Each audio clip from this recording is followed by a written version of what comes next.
Good morning. Welcome to Writing for Conversion and SEO. I'm Sarah Griesenbach, founder of the B2B Writing Institute. And I've had a long and complicated relationship with SEO my whole writing life. And maybe you can identify with that. Maybe that's why you're here. But one of the main differences between marketing writing and literary writing is that we're writing to inspire action, or we're building a case for action, not just to feel surprising things or explore the world in a new way. Now, this is changing. One of the biggest trends in B2B marketing is borrowing elements of storytelling to write better content. But at its core, SEO is how we make good writing findable, and conversion is how we make good writing deliver results. So your responsibility as a writer is to make room for that reality, kind of like how the first caveman had to get used to writing with a pen instead of just telling a story. SEO is how our work interacts with the marketing ecosystem. It's a restriction and an opportunity. It's wrapped all in one. Love to make a little space for Kameron to join us now as well. It's all about that content refresh. So feel free to share your screen or take it from here. Yeah, absolutely. I will do that now. And let me see how long it takes me, because like I always say, when I'm on a Zoom webinar, I use Google Meet now. So it takes me a minute sometimes to get this going. So let's go. And I take it personally anytime I'm asked to join a Google Meet. So that's fine. Yeah, that's fair. It's always like what you're used to, and then it like kind of throws you off. All right. Can you see the right portion of my screen? It's perfect. I see a whole browser. Okay, great. So we're going to go ahead and present this. How does that look? Also beautiful. Perfect. Thanks. All right. Well, hey, friends. My name is Kameron Jenkins, or Cam. I currently am a content lead at Shopify. So I lead a team of really awesome, smart content marketers over there and work with a lot of equally smart freelancers. So I deal in this stuff every day. This is kind of the world I live in. And what has been on my mind lately is content refreshes. Content refreshes have been on my mind for a few different reasons. The main being that we work on a lot of properties that have a lot of legacy content. So I'm going to kind of kick this off with a scenario, and maybe it'll seem relatable to you. I have a feeling it might hit home for at least some of you. So let's say you're a freelancer or a content marketer who is, you're strapped for resources, but you have like really aggressive KPIs to hit. Like you're trying to grow traffic, you're trying to, hit those KPIs when it comes to sessions month over month. But there's only one of you, or maybe just a few of you. So you're working really hard, you publish content. Sometimes it performs pretty well, but for some reason, when you're looking back at your month over month traffic, things are stagnating. So you're kind of confused. What's going on? And this is the unfortunate reality for a lot of us who work on sites that have a lot of this legacy content. If you have a blog or another kind of content property that's been around for more than a few years, you definitely have your work cut out for you. And that's because of something called content decay. So content decay, I define as the natural deterioration of content performance over time. And it looks a little something like this. And there are a variety of reasons that this can happen. Sometimes it's one, sometimes it's a combination, sometimes it's all of these things. So for one, Google is constantly tweaking its algorithm so that their search results are a better match for the intent of the queries that people are typing in to the search engine. Two, your competitors are constantly publishing content that's competing with stuff you've already published. Information is always falling out of date. That's definitely a reality that we have to work with content we published, especially, with the last year we had with COVID. That was especially a shakeup to information falling out of date. And then website changes. Your website is changing all of the time. All of these can contribute to your content losing performance over time. In my opinion, content decay is one of the biggest risks to brands that rely on content to generate inbound leads and revenue for their business. And I wanted to hop back to this screenshot from Google Analytics for a second, just to illustrate how big of a problem this can be. So this is a real screenshot from one of the posts on one of the blogs that I manage.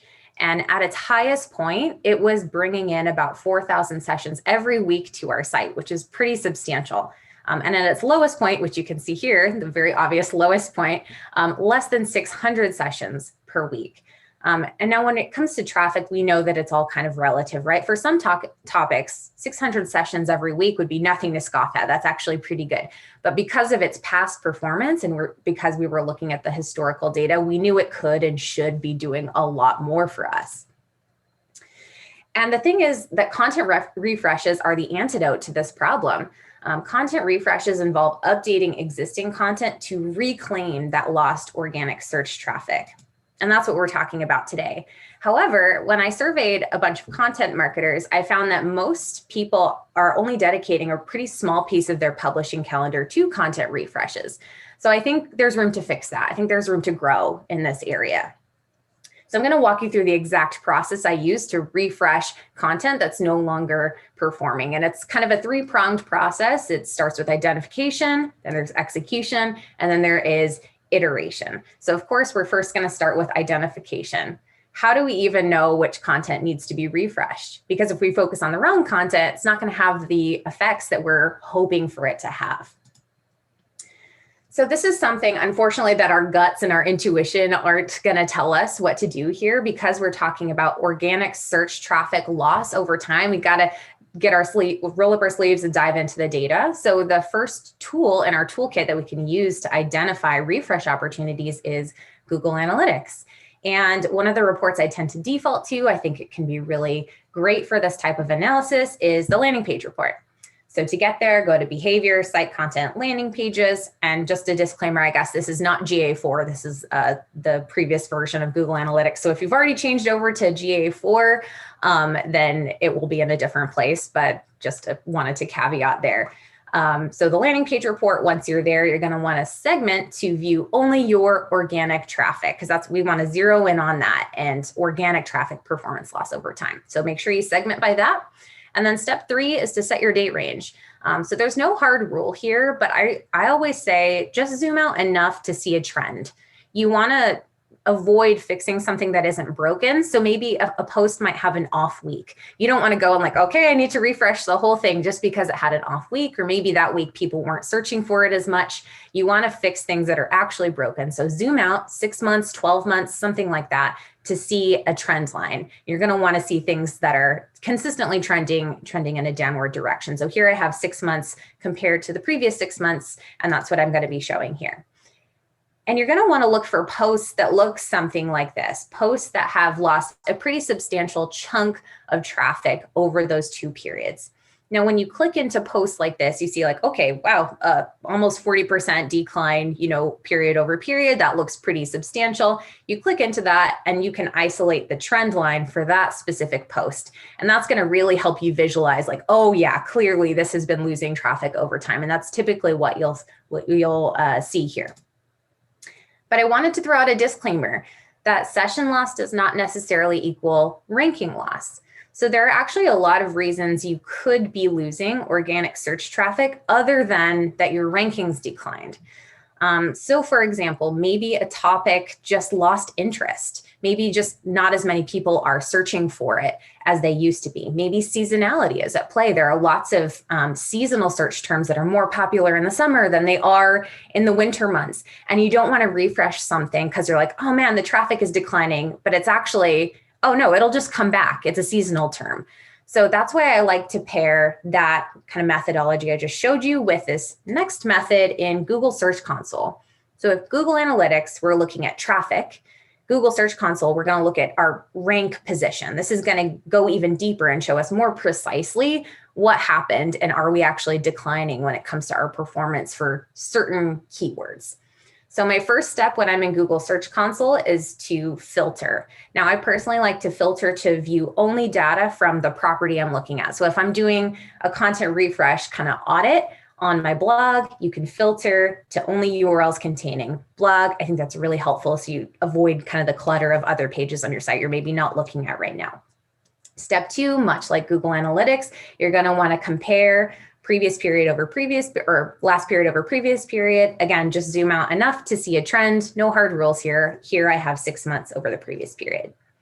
And step 3 is not essential, but it's my personal preference. I like to export this data into Google Sheets.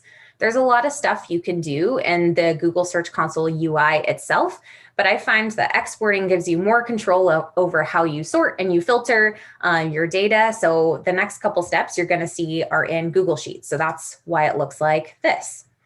So once you have your data from Google Search Console exported and it's all in a Google Sheet, you're going to want to remove a few columns. So by default, I think Google Search Console will export things like impressions and clicks and click-through rate. And those are all great metrics that you might want for other types of analysis, but we're not going to use them here. We only want to see position over time. So we're going to remove those, and we're going to be left with a list of queries, a list of keywords, the last 6 months position, how they ranked the previous 6 months. And then we're going to add this column with super simple formula, and it'll like autofill in Google Sheets, which is amazing. So you don't have to go do this formula in every single cell, the position difference. So when you do this, all you have to do is sort to show you which positions or which queries you've lost the most positions for, and it automatically orders them. So this is really going to help you pinpoint like, okay, man, I lost the most positions for this search term. And you can very easily see which page that's associated with, which page is most associated with that keyword. And that's going to help you really target which posts are most in need of a refresh. It's somewhat difficult to kind of articulate like how to do this, but you will see it if you like go and do this yourself. It definitely clicks a lot better. If I can clarify this better, which I'm sure I could, please feel free to ask questions and I will try to clarify. So basically, if you use that step in Google Analytics and Google Search Console together, that can potentially give you a pretty big pot of refresh opportunities. There's lots of different things that you could tackle. There's lots of different pages potentially that are in need of a refresh, and we have limited time, unfortunately, and limited resources. So we're going to have to prioritize. So there are kind of three main ways that I like to prioritize.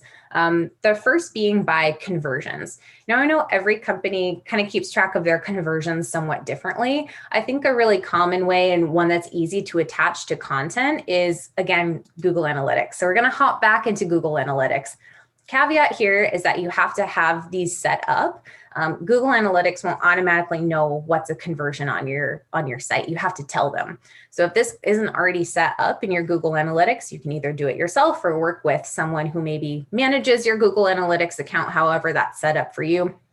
But basically, once you've set up your goal conversions, and Google Analytics now knows when someone does this on my site, it's a conversion, you can start seeing the goal conversion rate and total number of goal completions next to every single page on your site. And the reason I'm even telling you this right now is because there's lots of cases where a page might be really high converting, but it has low traffic. Well, guess what's going to happen when you refresh that post and get more traffic to it? You're going to get a lot of conversions because you know it's already a high converting page. So that's definitely something that I like to use to prioritize my refresh opportunities, prioritizing those ones that I know are high converting. Let's get more traffic to those. Step 2 is trending topics. So get this wherever you get your trending topics. I know that there's a lot of different tools for this. There's Google Trends. I know some people use a tool called Keywords Everywhere. If you're familiar with that, if you have the Chrome plugin, you can just Google something. And if it's turned on in your browser, you can actually see the trend line for that specific search term on the search results page itself with that plugin, which is pretty cool. Anyway, that's another thing that you can use to prioritize these refreshes because, hey, why not capitalize on the topic that's trending? And number 3 tip for prioritizing these refreshes is just by knowing your business's priorities. There may be a pretty big pot of potential refresh opportunities, but you can kind of spot when looking at those, maybe 1 or 2 different topics that you're like, I know my business really cares about this right now. We should probably prioritize those. And that's not going to be a data-driven thing. That's just going to come from being really close to your business or the business that you're working with at the time. So now that we have our refresh opportunities and we have them all prioritized, the next step is to execute. So how do you even go about refreshing this content? And there are 3 main questions I like to answer here. And that's what's table stakes, what's going to give us a competitive advantage, and what's going to help us maximize conversions. So let's start with the table stakes. Now, this is going to look familiar. It's because we just used this a couple slides ago. It's the exact same process in Google Search Console. The only difference is that when we looked at Google Search Console before, we were looking at our entire blog. We were auditing the entire thing. With this, we've already identified a post that we want to refresh. So we take that post, and instead of filtering to view all data on my blog, I'm going to filter to view all data just on that URL that I'm refreshing. That's going to show you all of the queries that individual page ranks for. And if you do the same analysis, you'll be able to see which keywords did my page lose the most positions for over this period. And that's really going to help us identify what we even need to refresh. Like, what does a refresh mean? If we're ranking worse, we need to know what terms we're ranking worse for so that we can go about improving them. So this is a really good way to do that. So you don't, fix what isn't broken. You don't want to edit sections of your page that maybe you're doing fine. Maybe it's other sections of your page that you need to improve your query targeting for. So this is really going to help reveal that. The second step is a pretty basic one, but looking at the search results page is really important. Brendan alluded to this as well. We can't miss this step. We need to know if we're not ranking, who is and why. So this is a little bit of a, subjective analysis, but just Googling the term that you're trying to rank for and seeing what is ranking in the top spots is a really revealing exercise.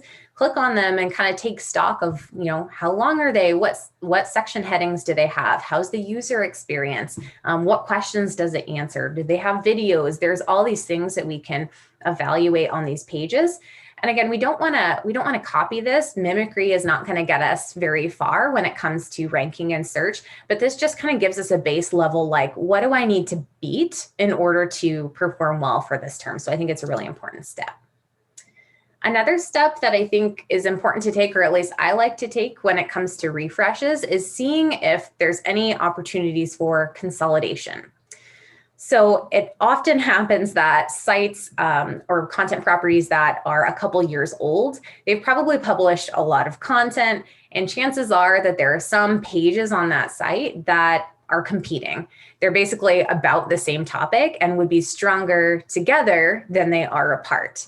So you could use your refresh as an opportunity to take 2 or 3 even pages that are about the same topic, and none of them are really ranking that well, and consolidate them into one stronger page. And one way I like to do that, again, hopping back into Google Search Console, you could filter by query. So filtering by query is you're basically telling Search Console, show me all of the pages on my site that show up for this term, inventory management. And that's going to show you if you have competing pages on a single topic. Those are potentially room for consolidating into one stronger page rather than having multiple different pages. Another thing that I think is table stakes, in addition to kind of better targeting your content around the query you're trying to rank for, is internal linking. And I find that this one is pretty often missed. I think the assumption is that, oh, this page has been on my site for a year or 2 years or 3 years or however long it's been on your site. It already has links to it. And I find that that's not actually always the case, or at least there's usually room to grow and room to add more links to your page that you're refreshing. So one of my favorite ways for finding those opportunities is this Google search operator. And basically it's just kind of like an advanced way to search Google if you're not familiar. You're basically asking it with this kind of formula, show me all of the pages on this site, so yourdomain.com/blog, for example, that have keyword in it. So replace keyword with whatever you're trying to rank for. And that'll give you lots of different potential ideas. So I did this with the topic inventory management.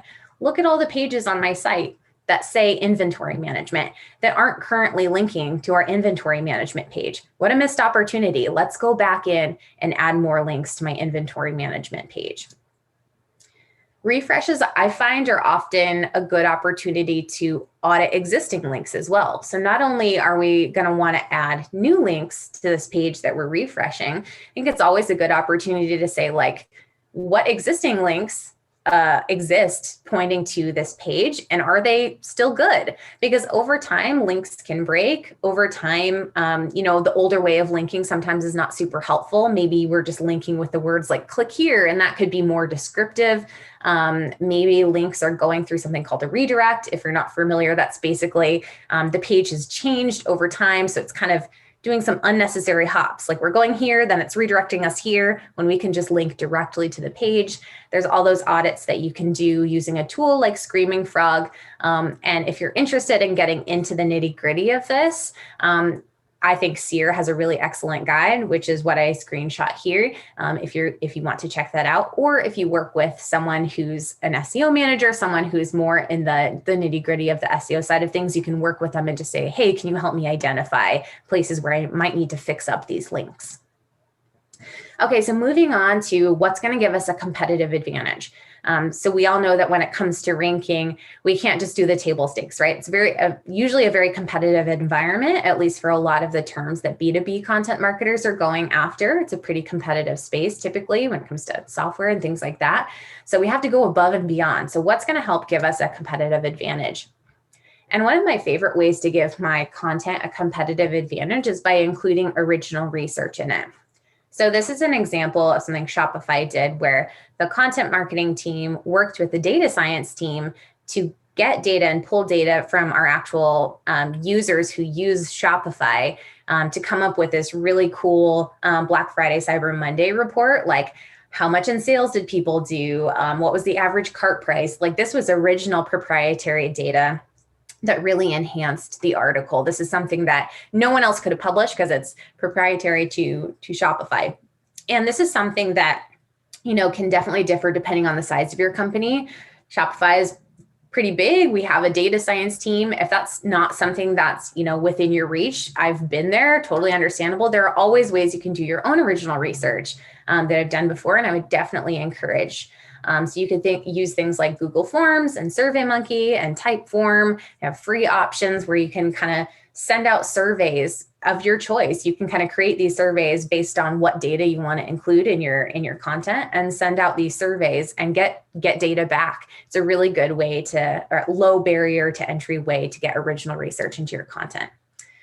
Another thing that I think is a really good idea for giving your content a competitive advantage is sourcing expert quotes. So if you're not sure where to get these, I have a list of ideas here. You could talk to your sales team, a partnership team if you have one, your success team. So that's like a customer support team. Twitter and LinkedIn are great places to source quotes. Just posting to your own network, I find, is a really low barrier to entry way to get original quotes. And if the company you're working with or for has a podcast, go look at those transcripts. Usually those are full of gold and you can pull quotes from there. And it's also a great way to promote your podcast as well.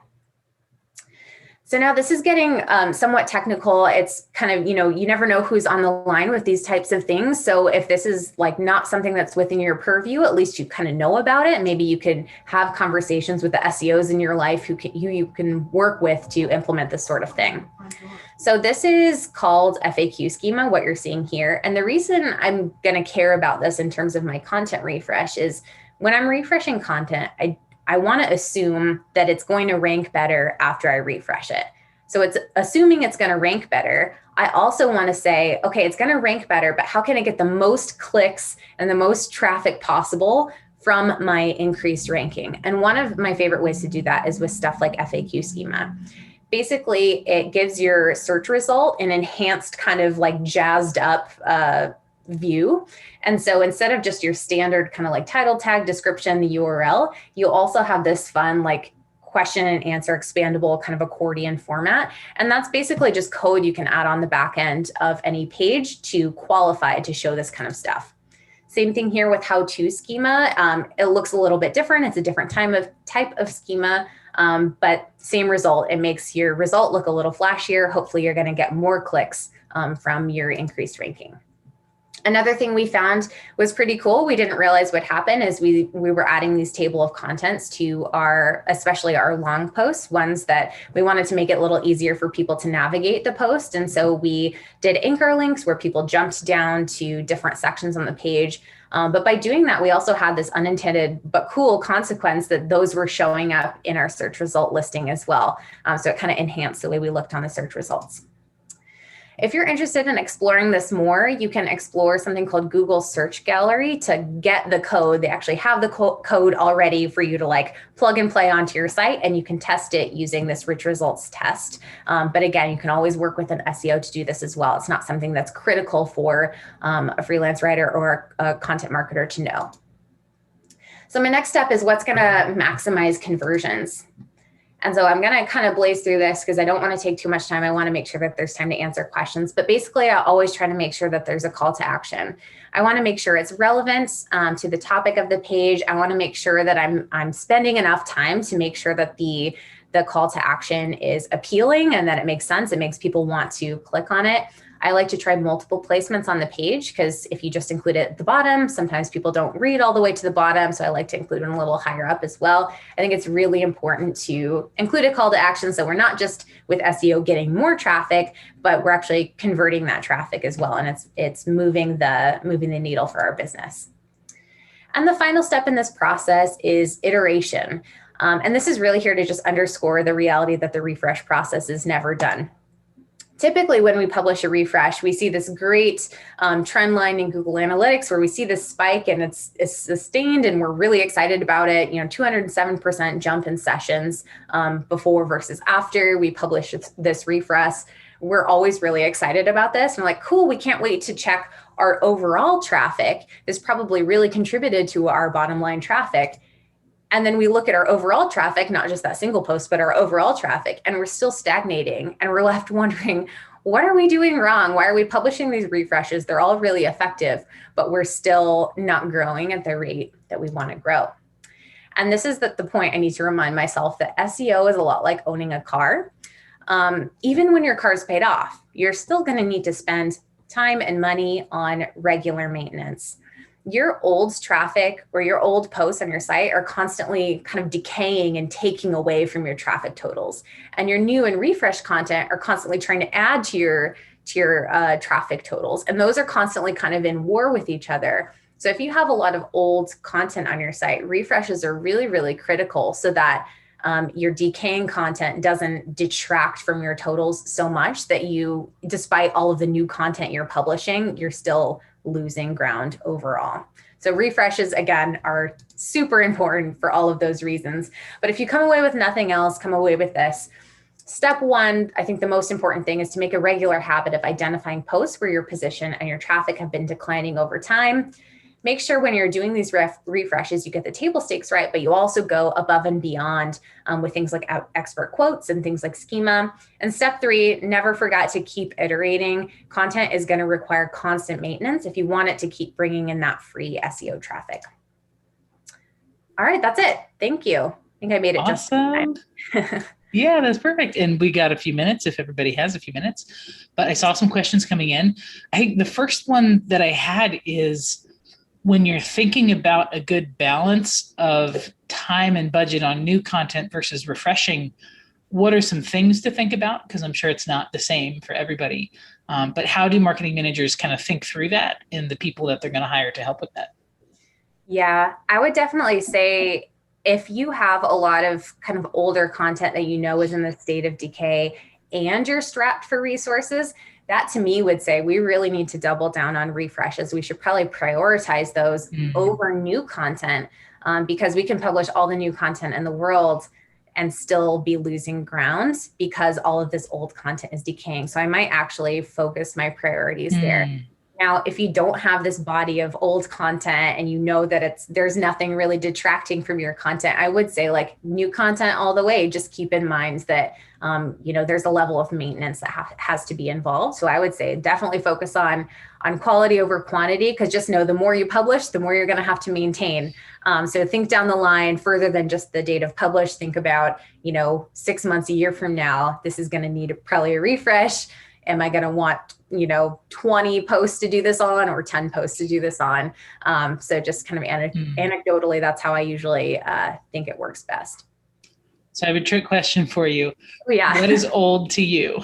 Because the definition of old, like what resources to use and what research is okay or out of date, that's different depending on who you're writing for. For sure. Yeah, old is definitely subjective. And I would just say always follow the data, because when it comes to specifically the type of content decay I was talking about here, which is that traffic, organic search traffic, has been lost over time. Decay can happen at different rates depending on what topic you're going after. So there are some topics where it's like, oh man, that's really not performing anymore. And you can tell because the post was all about 2019 trends. And like, of course it's not performing anymore because it's out of date. And then there are other things where like maybe it goes out of date faster because, like new information, or maybe your competitors all piled on and wrote better content pretty quickly after you wrote your content. So it's really subjective in the sense that like, it's not as much, and I guess I should caveat that with, it's not as much old as an age, it's decay that we want to look for. So focus on those things that have very obviously decayed over time. And that totally will differ. Sometimes it takes a couple months to decay, depending on the topic. Sometimes it decays after like a year, 2 years. It really, at the end of the day, gotta dive into analytics and Search Console and things like that. Yeah. And as you're talking, I just see this big opportunity for COVID related content because so many software solutions pivoted their content to show how they're relevant with COVID. So going back through and updating all that content and making sure nothing dates it could be an entire project for a quarter. Yeah, definitely. I know that was definitely the case for one of the blogs that I manage at Shopify. It was definitely, Shopify commerce, commerce definitely changed. Like we have a retail blog talking about brick and mortar things like physical retail stores, which were closed. And so we definitely had to kind of double down on like, okay, what does this mean now in light of COVID? So we definitely didn't worry ourselves too much with like, we got to update it all now. Like I think people understand, like visitors understand when they come to your site, and we kind of benefited from the lull and like everyone's focused on different things. They're probably not searching for this right now. So we have some time. It buys us some time to kind of update everything. But it's definitely not a fast process when something like that happens. Nice.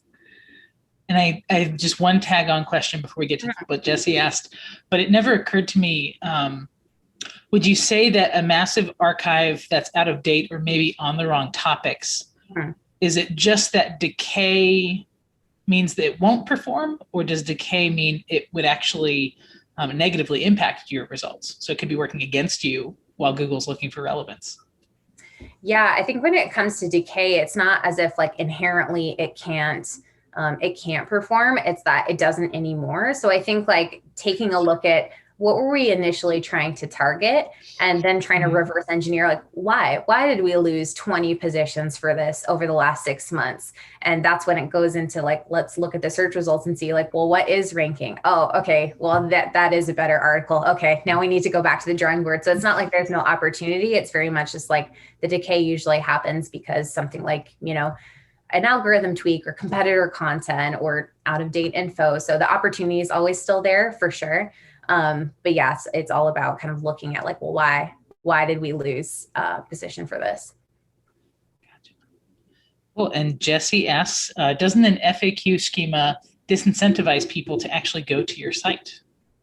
Yeah, that was a lot of people's fear when Google started kind of basically Google has been fancifying the search results for a while. Like back in the day, it used to just be, people call it like the 10 blue links era of SEO and content marketing, where it's just like website. And there's nothing like fun on the page. There is no like answer boxes. There's no knowledge panels. There's no things like FAQ schema. Author snippets. Yeah, exactly.